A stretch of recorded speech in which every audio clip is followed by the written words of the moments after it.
no physical preparation that one can engage the team with. Only analysis, another cup final for our team as usual. And the only language that will be understood is 3 points. That's the language that we can promise and try and deliver to our team.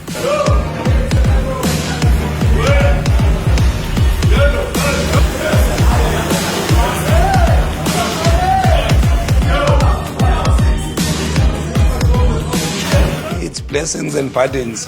Pirates is involved in every competition. We must try and manage and try and compete in every competition that we are involved in. That's the nature of the team that one works for.